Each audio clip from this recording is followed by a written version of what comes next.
बिस्मिल्लाहिर्रहमानिर्रहीम। अस्सलामु अलैकुम वरहमतुल्लाहि वबरकातुह। ऑनलाइन टीचर की जानिब से खुश आमदीद। इमाम कुर्तबी रहमतुल्लाह अलैह ने अपनी तफसीर में हज़रत उमरू बिन दीनार से ये वाक़या नकल किया है कि मदीना के लोगों में से एक शख्स की बहन बीमार हुई तो वो अपनी बहन की इयादत तीमारदारी करता रहा।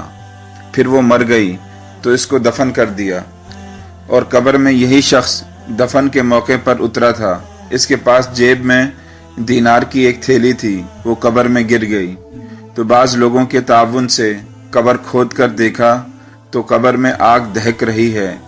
ये अपनी माँ के पास आया और पूछा कि मेरी बहन का अमल कैसा था। माँ ने कहा कि जब वो मर चुकी तो अब अमल पूछकर क्या करोगे।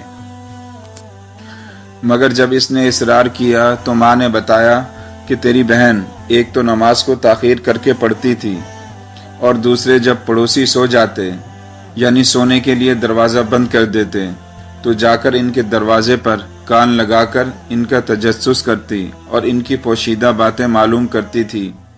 भाई ने सुनकर कहा कि बस इसी ने इसको हलाक किया।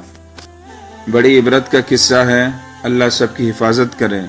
मगर आज कितने लोग ऐसे हैं जो दूसरों का तजस्सुस करते हैं और इनकी बातों को मालूम करते हैं। इन सब बातों से अल्लाह ताला हमें महफूज फरमाए, आमीन।